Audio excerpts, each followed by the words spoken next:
His final woe to the scribes and Pharisees is that they erect elaborate monuments for the prophets and say, if they had been around in our fathers' days, we would not have killed them. There's a great application today within the church. Many of the very same men who hold conferences and publish books honoring the reformers will go out of their way to destroy anyone who holds the same political and cultural views. Men who honor Calvin and Luther, who put busts of them in their offices, and proudly display their every word that they ever wrote on their bookshelves, will dox and drive men out of their churches who believe the same things Calvin and Luther did. If we were around in the Reformation, we wouldn't have burned the reformers at the stake.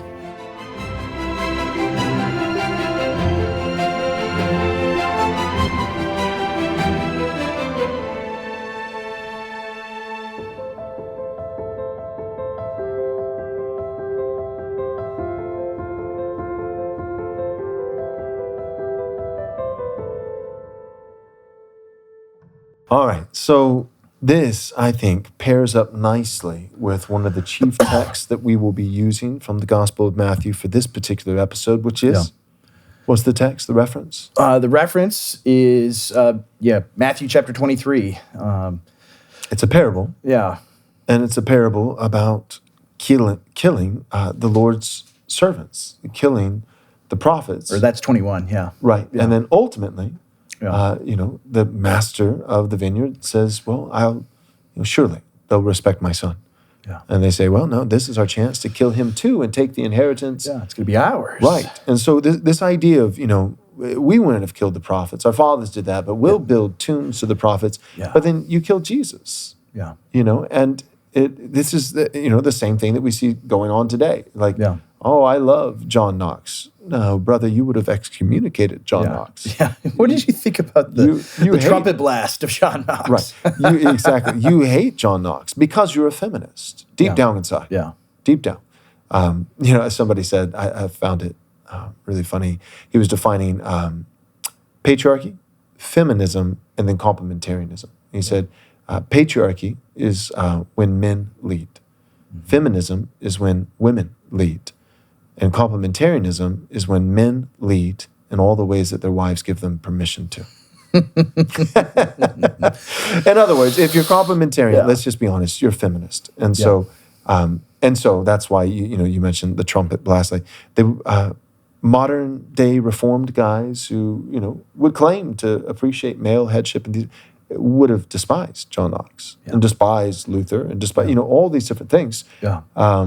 And that's the very same thing that Jesus noticed during his earthly ministry is you guys say that you love Jeremiah, you love Isaiah, and our fathers, they weren't fan favorites in their day, and we recognize that we descend from the guys who killed them, but we're better. We get it now. We get it. We heard their message and we love it. Love Jeremiah, love Isaiah. Right. There's this tomb right over there. We donate money to keep the upkeep on it. And also on a side note, please crucify Jesus. Yeah. Exactly. And so anyways, let's just start by, if you don't mind, could we read the parable in Matthew 23? In 21, the parable of the tenants. Yeah. And so Jesus says, Matthew 21, starting verse 33, hear another parable. There was a master of a house who planted a vineyard and put a fence around it and dug a winepress in it and built a tower and leased it to tenants and went into another country. When the season for fruit drew near, he sent his servants to the tenants to get his fruit. And the tenants took his servants and beat one, killed another, and stoned another. Again, he sent other servants, more than the first, and they did the same to them. Finally, he sent his son to them, saying, they will respect my son. But when the tenants saw the son, they said to themselves, this is the heir. Come, let us kill him and have his inheritance. And they took him and threw him out of the vineyard and killed him. When therefore the owner of the vineyard comes, what will he do to those tenants? They said to him, he will put those wretches to a miserable death and let out the vineyard to other tenants who will give him the fruits in their seasons. Jesus said to them, have you never read the scriptures? The stone the builders rejected has become the cornerstone. This was the Lord's doing, and it is marvelous in our eyes. Therefore I tell you The kingdom of God will be taken away from you and given to a people producing its fruits. And the one who falls on this stone will be broken to pieces, and when it falls on anyone, it will crush him." When the chief priests and the Pharisees heard his parables, they perceived that he was speaking about them. Yeah. And although they were seeking to arrest him, they feared the crowds because they held him to be a prophet. Very perceptive. Wait a second. Well, it is amazing. We perceive that you were talking about us. Yeah. Yeah, I just said it to you. It's amazing. Like, all the parables before this, right. everyone is like, what is he saying? I really don't know. That's hard to figure out, right? We talked about how they're riddles, right? Oh, I don't really know. The parables were not meant to explain things in simple terms so that more could understand, but a fulfillment of Isaiah, that ever hearing, or listening, ever hearing, never listening, never seeing, never perceiving.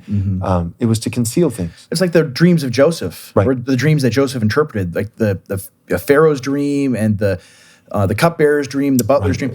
Yeah. They couldn't understand what these dreams mean.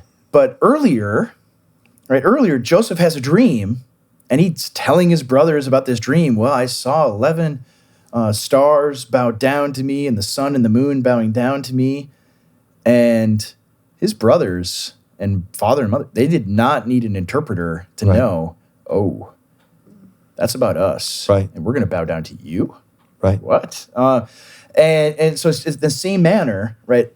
All of these parables are just a mystery. Oh, what could this mean? Even the disciples have to go to Jesus and say, hey, can you tell us what that means? Right, the parable of the four soils. What does that mean? Tell us what that means.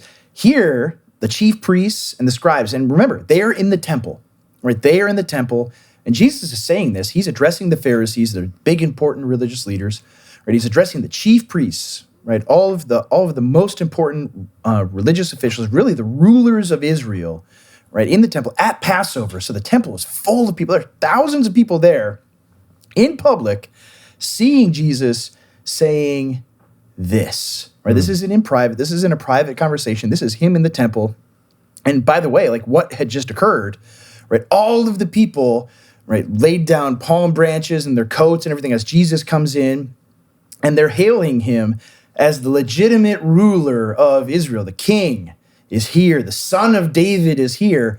The high priest at the time was not a legitimate high priest. He was not descended from Zadok. He was an illegitimate high priest that came in during the time of the Maccabees. They set themselves up as both the kings and the priests there, and then they intermarried with the Herods and so forth. The kingly side did. And this high priest was set up, and he is not descended from Zadok. And so he's illegitimate. He's not the real high priest. Caiaphas, yeah. He is not a legitimate high priest. So he knows this. Everybody knows this. And so he knows his position is tenuous among the people. And here comes this Jesus, who all the people are hailing as the son of David, as the legitimate ruler of Israel. So what would he feel in this moment? He would be very envious of Jesus, very angry and very nervous about Jesus. So they attack him. Right, they attack him, and this is Jesus' response to them in public, in front of everybody. When I preached on this in my church, I likened it, and this will be Joel has been saying all the controversial stuff so far, right? This is the controversial thing I'll think of. Like, imagine and this is going on YouTube, so I have to be very careful how I say this, right? Imagine at some point in 2022, right? There's 100,000 people in Washington, D.C. Imagine an event like that. And hailing Donald Trump as the legitimate president of the United States, like during the State of the Union. And he just barges into the Capitol building and begins arguing with Nancy Pelosi and Joe Biden and things like that. And of course, I'm not making the comparison between Jesus and Donald Trump. I'm making an analogy. I'm not saying that they're the same at all. Right. I'm making the analogy in terms of the political dimensions of it. Right. What would that look like? That's what this looks like, right? This contested authority here in the temple. And he is telling them, right? He is telling them this. What are you doing? This is about them, and they know it's about them. He's telling them this parable about the vineyard. What's God's vineyard? It's Israel. And he says, I want fruit. I'm owed fruit. And there's no fruit to be had. And he sends his prophets to come collect the fruit. And what has Israel done all throughout their history? They've murdered the prophets. They've killed them. And finally, right, Hebrews says in the last days, right? Well, the last days have come. The last days for Israel have come. He sends the Son, and what do? They say, well, if we kill him, right, then the vineyard is ours. We could keep the inheritance. And what does Jesus? He asked them a question at the end of this. That's the amazing thing. He asked them this question. Right, what do you think the king is going to do when he finds out that they have killed his son? Well, he's going to come in, he's going to kill all of them and give the vineyard to somebody else. And Jesus says, right, he doesn't say, yeah, you're right. He says, right, have you not heard? Have you not read the scriptures? Right, the stone that the builders rejected is the cornerstone. Right, and this is the Lord's doing, and it's marvelous in our eyes. And yes, precisely, you have answered rightly that this vineyard is going to be taken away from you and given to somebody. Who is the somebody else? It is the Gentiles. It's the whole world, and it's the faithful remnant within Israel. Right, that's who it's going to belong to, not to you anymore. Not to Israel, but to the world, to the Gentiles, and all those among Israel according to the flesh, but who are actually a remnant of Israel according to the promise. According to the promises. Then they would be welcomed as well.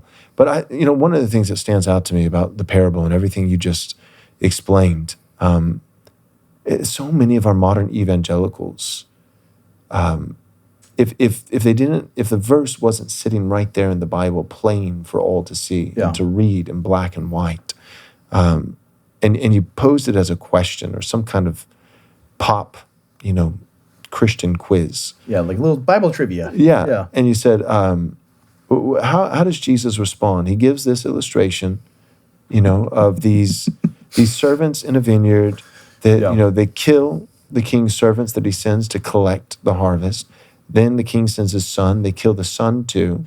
Now, what is the king going to do? And, the Pharisees and these religious rulers, they answer and say, well, the king's going to kill him, wipe him out, and give it to somebody else. Oh. And then, if you said, and how do you think Jesus responds? I feel like most evangelicals would guess and say, Jesus would respond by saying no. Yeah. See, you would think that. Yeah. But the beauty of the gospel is that God is far kinder than that. Whereas, but you know what I mean? Like you could trick up, you could trip up, if you give it without attribution, you don't tell people what the rest of the story is. Yeah, 95% of evangelicals would fail this quiz. Yeah, maybe. When the reality is that, that Jesus says, bingo. Yeah, you got it. You got it. That's right. You are right. That's right. What the king, in this case, the king, of course, Jesus is talking about his father. He's talking about God. He says, yeah, you're right. The king, after you kill me, his son, he's going to kill you. He's going to come back and wipe you out. Yep, he's going to wipe you out, and he's going to do it by providence. And he's going to do it in the same timing that I'll tell you later about Matthew 24, before this generation passes away. And he's going to take the kingdom and he's going to give it to others. Yeah. And that's exactly what God has done. Yeah. And so to think that there's still, we've at this point of the series, it's parable after parable, it's doctrine after doctrine and verse after verse. To think that there's still something left for a nation state of Israel. Not spiritual Israel according to the promise, not the church, true something Israel. Left biblically, covenantally for these people. Exactly. To think that but there's still some hangover promise. there's some part of the story. There's still all the words of Scripture are it's just finality after finality after finality. It's done. It's done. It's done. It's done. And it's not as though God failed through what he was doing with earthly Israel. No, he did precisely what he set out to do. He used Israel as the workers, the laborers, who through them he brought about the seed, who also is the stone, right? Who the capstone of Israel was never the building project. They were really should be thought of more likened to the construction workers. Yeah, they're the workers. They were the workers. And Jesus uses this exact language. They were the designated construction workers, and that was a privilege to be chosen and called to get to do such important work. And they were all used for centuries to finish the first stage of the building project, which was to carve out and establish and lay the first perfect stone, the capstone, to bring about the seed, the stone, the Christ. Yeah. And then surrounding Christ and this stone was all the other foundational stones, the apostles and the prophets. And then by the end of the New Testament, the apostles are done, Old Testament, the prophets are done. Christ has come in his earthly ministry and has now died, resurrected, ascended, Pentecost, Spirit poured out, and Christ has also come back in a spiritual parousia in AD 70 as judgment, precisely as he said he would. It's done. And so now the whole foundation is laid, the apostles and prophets, and Christ is the capstone, and now we're building walls and roof and this and that. And what is that? New Testament church. Yeah. That's what Ephesians says. We are being built together. And that's to Ephesians. That is Gentile Christians. We are being built together as living Jews and stones. Gentiles together. That's right. All believing Jews, that is those who accept Christ as Messiah, and all Gentiles who accept Christ as Messiah. The defining characteristic now is no longer natural birth, Jew or Gentile, or circumcision or non-circumcision. The defining characteristic now, only two categories, those in Christ through faith and those who are not. Yeah. That's it. And that's where we are today. And that basic understanding, that's what this whole series is espousing. It's just example after example biblically. Basically, every episode we're following this basic mold. Here's another scripture. Here's how it proves that God's done with Israel. And then the second half of the episode is, and here's why that matters. Today. In a relevant fashion today, because this affects politics, geopolitics, and affects the impending arrival of World War III. Like it has real applications. Absolutely. Yeah, it affects our culture. It affects everything. And that is the thing. I mean, even in the last episode that we did, that one, I'm sure when it's released will be very controversial. But good. It needs to be. Like, this controversy needs to be approached head on. We shouldn't be afraid of it. We shouldn't be afraid of this discussion. Because like if you have the right biblical framework for these things, right, if you understand that all of this is in the past, right, all of the Jew-Gentile distinction, all of these things are back here 2,000 years ago, and the modern people, right, we don't have them on this pedestal and think that they're the holy chosen people. They're just people like anybody else, right? There's good people and bad people.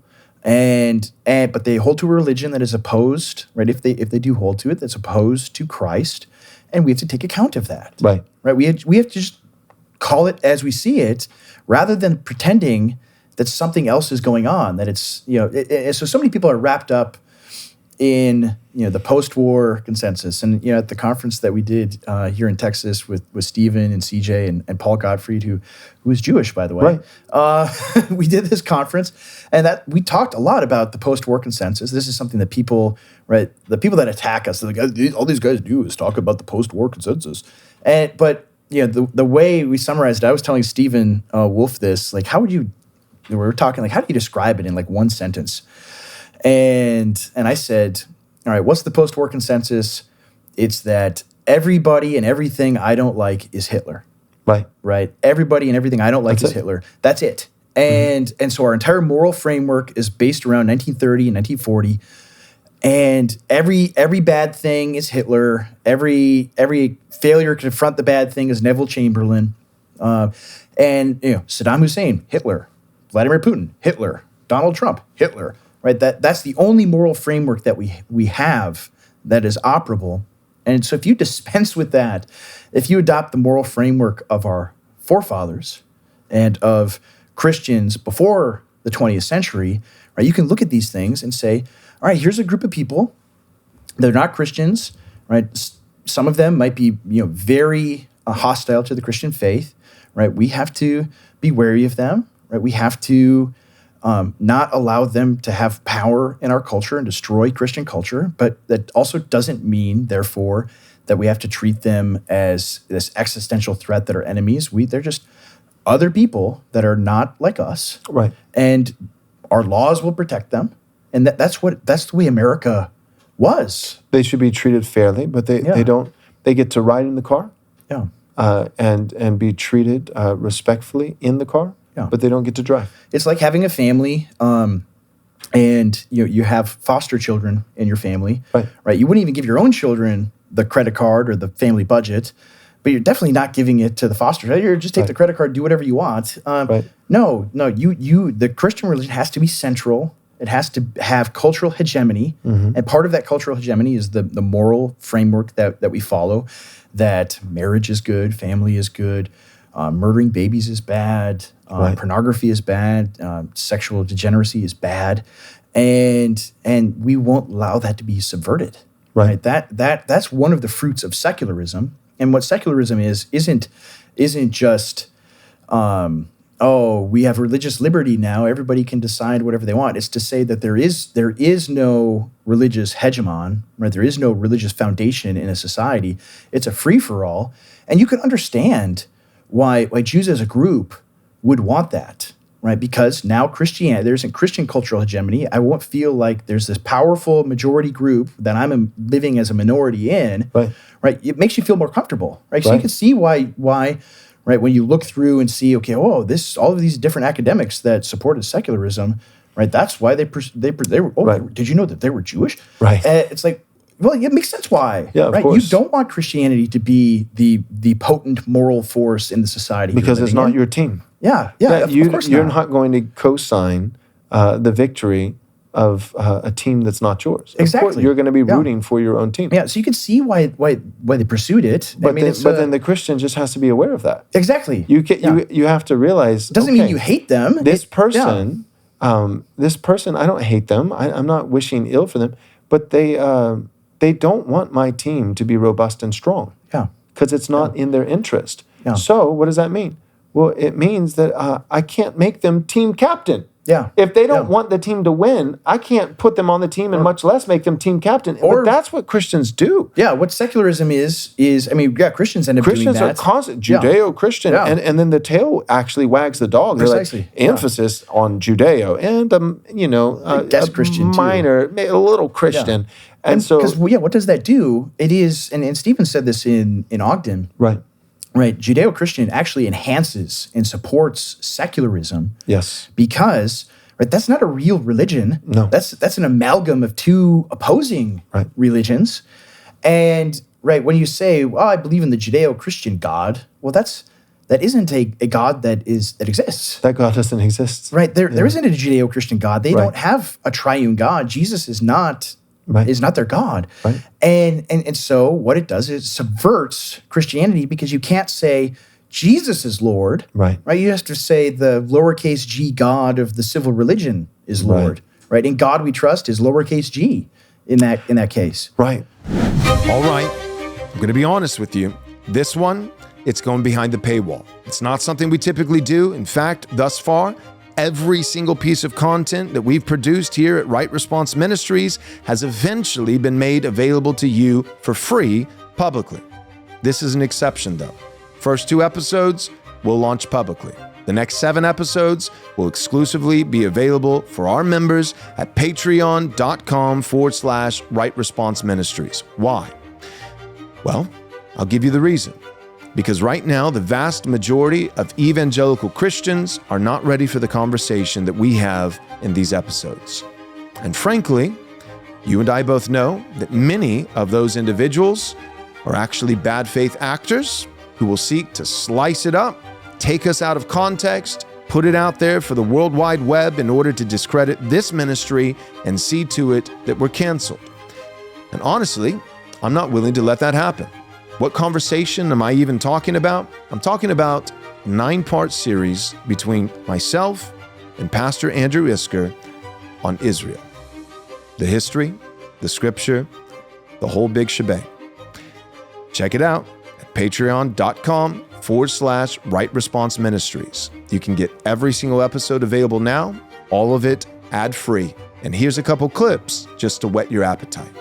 And so our entire moral framework is based around 1930 and 1940. And every bad thing is Hitler. Every failure to confront the bad thing is Neville Chamberlain.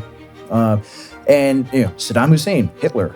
Vladimir Putin, Hitler. Donald Trump, Hitler. Right? That's the only moral framework that we have that is operable. So the moment that a young man crosses the aisle and the don't believe your lying eyes rhetoric doesn't work any longer. Yeah. And he, and he's just noticed too much because it really is that blatantly obvious. And he has nowhere else to go. And he crosses the aisle. Yeah. Well, the moment he crosses the aisle, there's no reasonable, wise, mature leader over there. You would just have the guys on the TV telling them, this is what the Bible says. You have to believe this, right? On the radio, the Christian radio stations, you'd only hear those guys preaching that particular thing.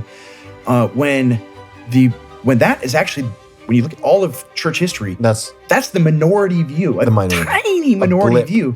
The rest of theological history in the church is that, is the kind of stuff that we're saying. Yeah, this one's a banger.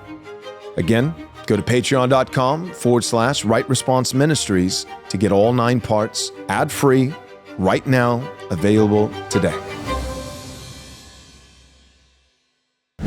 Let's go back real quick to the post-war sentiment. You said, what is the post-war sentiment? It's everything. I like what you said. I think it was, it's just true, simple and true. Yeah, Steven stole it from me. If people have seen that video, he stole it. But you said, the post-war sentiment in a nutshell is saying anything that I don't like is Hitler. Yeah. And just, I was, as you said that, I was just thinking of fleshing it out just a little bit more and saying, begging the question, why? Yeah. Why? Like, think about this for a second. Why are there 7 Hollywood films on World War II and the evil of Hitler annually? I was going to say every year, not just total. No, almost like it's a quota that has to be filled. Do you feel like Hollywood puts out as many Stalin movies? No, even the one that was really good, The Death of Stalin, that was a British movie. Right, Hollywood didn't do it. Hollywood in America never makes any movies about the Soviet Union. There was a good movie, really horrific movie about the crimes of the Soviet Union in Ukraine, produced by the British, right? The Killing Fields movie about the Khmer Rouge in Cambodia, the communists there, British, right? They're never any movie. So it's like Senator McCarthy was right. Hollywood is full of communists. Yes. And that wasn't even my main point. I think that's true. That's true. So one, there is. Why isn't it everybody we don't like is Stalin?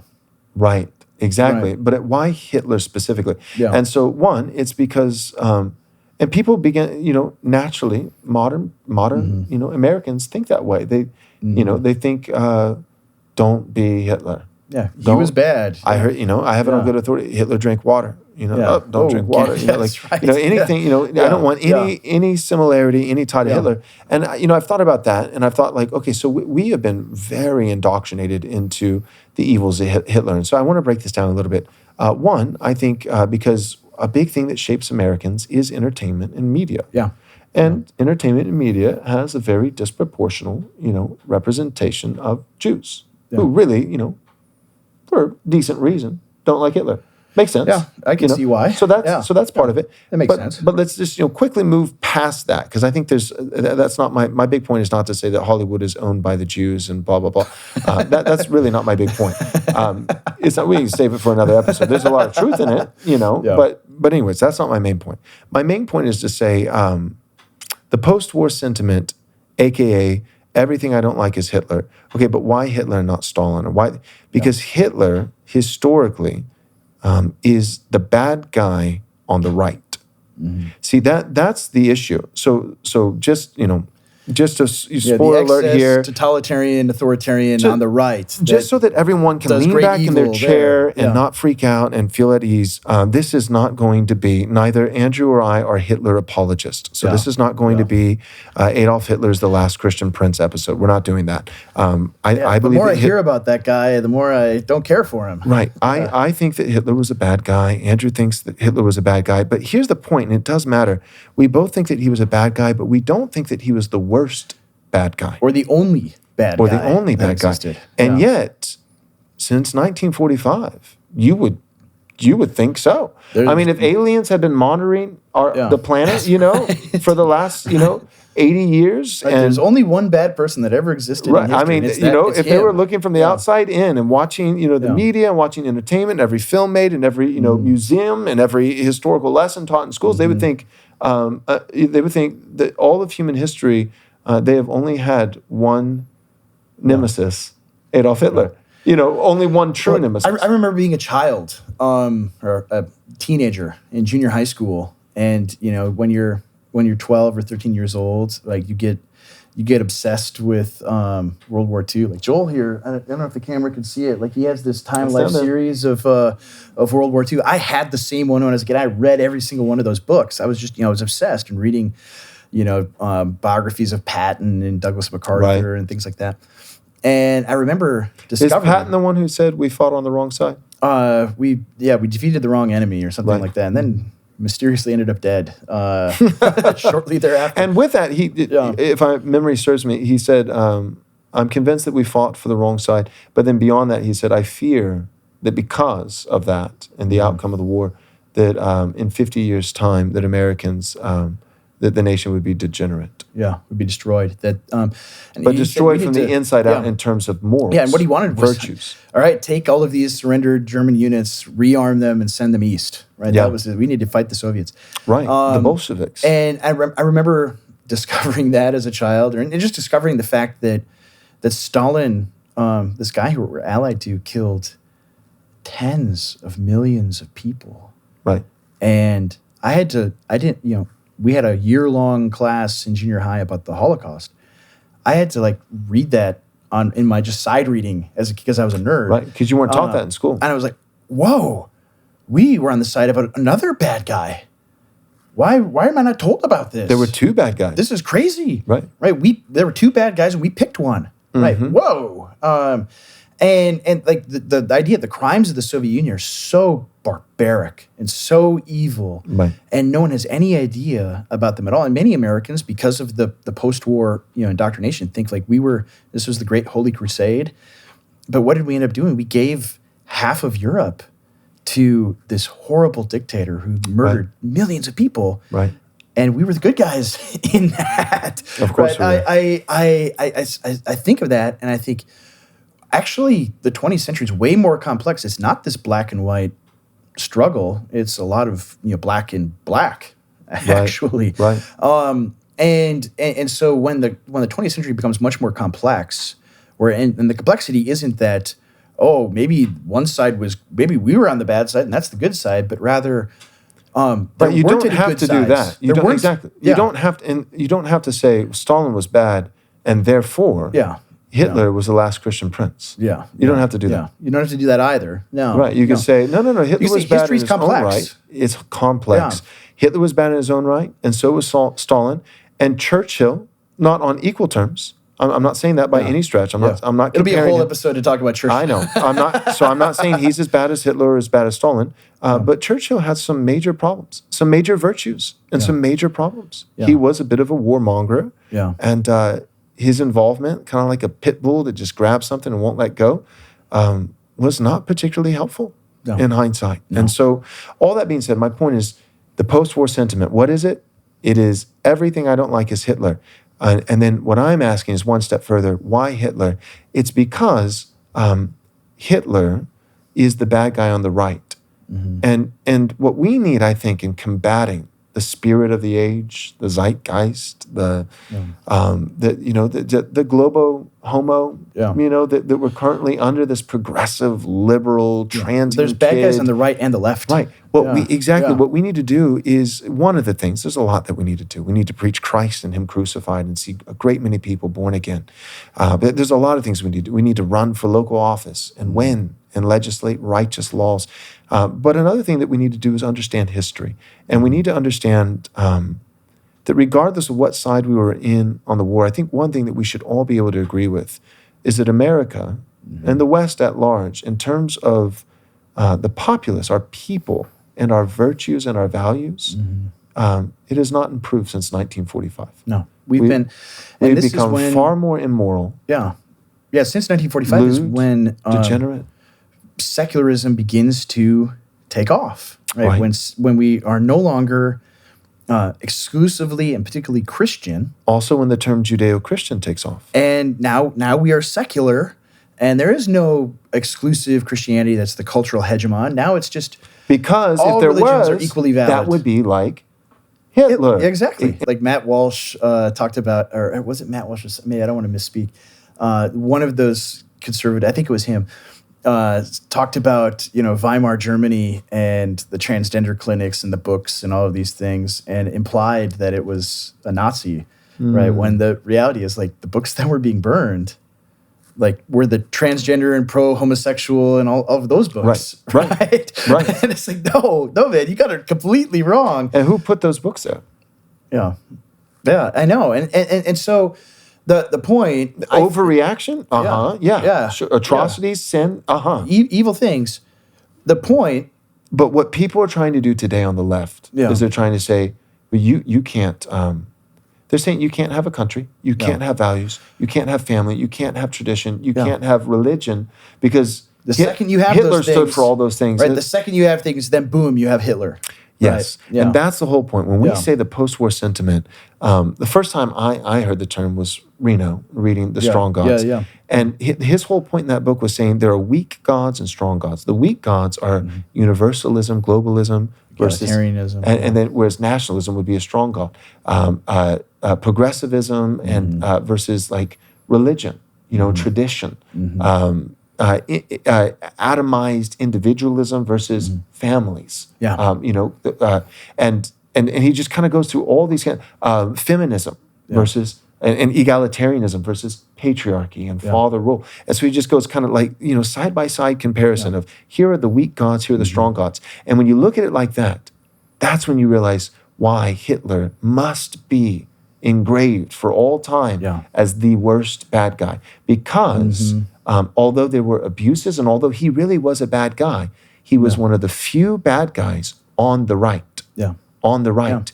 And that had the strong gods, patriarchy, nationalism, tradition, religion, family. And so that's why, and so shedding the post-war consensus is basically, I think, just red pilling and saying no to the Psyop and saying, I'm not a Hitler apologist, but nationalism, good. Patriarchy, good. These things are good. And part of this, I think... And if Hitler stood for these things, well, he stood for them poorly. But that doesn't make these things bad. Hitler also drank water, but I'm still going to drink water. Goodness gracious. Well, and that's part of it, is the rejection of the post-war consensus and the post-war moral framework is a rejection of that line of thinking, of viewing the 20th century as much more complex than the Marvel version of history that we're given as children. Right. And which doesn't mean that immediately you say, oh, actually Hitler was good. It's that you view the world in the complexity of reality rather than this silly fiction.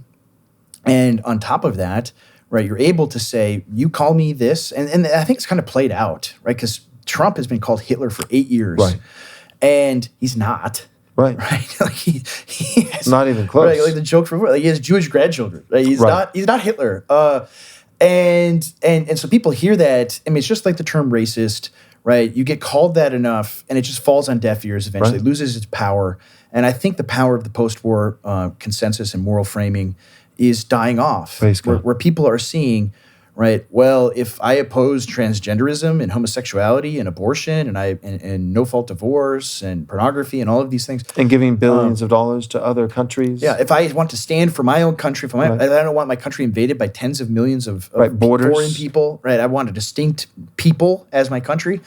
And in the past, for 40, 50, 60, 80 years, if you stood for those things, you'd be called Hitler. Right. And now people are like, I don't care if you call me that. I want those things. Yeah. Oh, Hitler. Yeah, right. Yeah. And so the danger in all of this is that many young men have noticed, right, this psyop that's being played on them, and they swing right into the other ditch. Well, and that's the part. Say, actually, he was good. Part of the reason they swing into the other ditch, to be fair, is because there is, on this issue, honestly, on this issue of Israel, and alleged anti-Semitism, and like, just to be frank, there are no mature leaders who are on what we would consider to be the correct side of the aisle, but holding a reasonable position. Yeah, there isn't any leadership for them. So exactly. So the moment that a young man crosses the aisle, and the "don't believe your lying eyes" rhetoric doesn't work any longer, and he and he's just noticed too much because it really is that blatantly and obvious. he has nowhere else to go. And he crosses the aisle. Yeah. Well, the moment he crosses the aisle, there's no reasonable, wise, mature leader over there. So my point is to say that one of the ways to stop that, that you always have useful idiots. But you don't have to have useful idiots by the millions, I'd like to think. Right. One of the ways you don't want your guys to be idiots. Yes. Yeah. So one of the ways to stop an unnecessary surplus of useless idiots on the right is to get some wise and mature men on the right. Yeah. But what happens if all the wise and mature men also happen to be cowardly men? Yeah. And on some issues they're on the right, and thank God for it. Yeah. But on this issue, for whatever reason, they're like, no, Judeo-Christian is the line in the sand. Yeah, because I don't want to be called Hitler. It's a deal breaker. I will not, I don't want to be called a Nazi or just all the political issues that are quintessentially rightist, that are finally coming back into prominence, whether it's borders or whether it's family values, things of this nature. The reason they haven't been, the reason we've lost is because they could run this play on us constantly. Right. And men, like you said, are afraid. Yeah. They're afraid of these things, but you have this large glut of especially young men who are rejecting the caricatured history that we've been given, rejecting all of these. They're noticing certain patterns in society, and they have nobody, like you're saying, they have nobody to look to say, hey, just tell me the truth. I feel like I'm going crazy. I feel like I'm going to be a social pariah if I believe these things. Tell me the truth, and then also tell me how, in a righteous Christian way, how to respond. Yeah, how do I live my life in light of knowing these things? Right. So what do you do with disproportional statistics about people groups? Yeah. Like what do you do with the fact that there's a magnitude of 6 times the amount of crime, particularly homicide, from the black community to the white? Yeah. What do you do with that? Like, that is a real statistic, but what we need is godly men to say, to stand right next to them and say, that is true. Yeah, our leaders so far have just well, that's not happening, and you're a bad person for knowing it. Exactly. Yeah. Or that's the conservative leaders. Then the woke leaders will say, it's actually due to white people. It's actually due to white people, and it's because the laws are racist, and because the prison system is racist, and because this is racist. So the good guys, the conservative guys, are saying, well, those statistics are skewed, or it's because of this, or it's because of Democrat policies. Right, exactly. Things like that. So what you need is godly guys on the right with courage who are able to look, to stare truth in the face. And it's hard to look at the truth because the truth sometimes is really ugly and scary. And to be able to look it in the face and say, no, you know what, that really is true. Yeah. But here's how to respond to that. Here's a righteous course of action. There are, by the grace of God, there's hope, there's white pills, and there's ways to respond to this in a godly way. And you know how you respond to it in a godly way? Whether it's, but it seems like more Jews disproportionately are involved with pornography, or more black people are committing crime. Okay, well, you know what? We don't have to pretend. We can look at statistics, but we also then don't have to go after people. What we go after is wickedness. Yeah. We go after wickedness. And the beautiful thing about going after wickedness is you say, well, you know what? Let's have a Christian nation. Let's work towards a Christian nation where porn, by the grace of God, is not only a sin, but it's a crime. Yeah. And there are actually penalties. Yeah. And then what do you do? Well, you solve the problem. Yeah, you that solves the problem. So you don't have to have the crusade to isolate one people group. No, you pursue righteousness. You deal with the wickedness. Yes. Yeah. So what if? And I'm not saying so what, because that's almost too cavalier. That's doing the very spineless thing that I'm talking about. But it does matter. There is a so what. It does matter. But at the end of the day, what do you do about? Per capita, this group over here is this way, and at a higher rate than this other group over here. Well, then have a meritocracy. Yeah. Let the cream rise to the top, and you know what you'll get? You might end up getting a lot of white guys, but you also get Clarence Thomas. Praise God for him. Yeah. That's a great win. You'll get some Thomas Souls, and then you're doing it, and you'll have the best men, and then you're doing it without being unhinged. Yeah. Without going without overcompensating. Yeah. And but in order to get there, in order to have right? This idea of you need some older men with wisdom and courage. Yeah, you need older men with wisdom and courage, and the courage is the biggest thing, right? The most important thing to be able to say, I don't care what you call me. I care about what is true. Right. Right. I'm going to pursue what is true and right and good, regardless of whatever you call. Because you're going to be called these things, and you just have to not care. Right. Right. It has to be water off of a duck's back. Right. And you do need these older, wiser men that can corral the young guys and point them the way forward and say, no, don't go into that ditch. Right. Right. Stay away from that. Right. Follow this path. Right. Don't hate this group of people because they make porn. I hate them. You need to hate porn. Or you could even hate individial guys who actually do that. Yeah. But you can't hate everybody because there's plenty of people who don't do that. Yeah, precisely. You have to there has to be equal weights and measures. I don't want to be treated that way. Yeah. I don't want to be treated well. Oh, you're a white guy, you must be bad. Well, I mean, you could do it with gender. You could say in terms of statistics, men commit more crime than women. Yeah. And so therefore I hate all men. Yeah, men well, are bad. I don't like when the feminist does that. Yeah, exactly. So I can't, we've got to be consistent. But we also can't say that, more men go to prison for crime. That's systemic oppression of men. No, we have to say, no, men actually do commit more crime. Yeah. They actually do. Yeah. And so what do we do about that? We put men who commit crime in prison. That's right. Amen. Amen. All right. Well, that's today's episode. Any final thought? I feel like it was a good one. Yeah, it's great. Do you think we're being too spicy? I feel like this is milquetoast. Yeah, I feel like this is super mild. I feel like what we are presenting it's logical. Is the reasonable course of action. Like the thing that we want to have for young men is older men. Yeah, we're old. You have gray in your beard now. If I grew a beard, it would be We're getting older. Yeah, we're getting older. But we're not old. But I feel like we are presenting the reasonable course of action for young Christian men on the right, so they don't go down the dark paths. Right. That's in talking about these. Like I don't want to talk about. Ordinarily, I wouldn't want to talk about these things. I don't want to be thought of as the guy who talks about Jews all the time. Right? There's a lot more I like talking about, actually. And but I see the fact that none of our leaders are talking about these things anywhere. Or if they do, they paper over it, they hide it. They tell you, don't look over there. Don't look at the big elephant in the room. Right? No, we should address it because if they don't go to us, if they don't get leadership from pastors and men that care about their souls, they'll go to men that do not care about their souls and do not care about righteousness. That's right. Well said. Thanks for tuning in.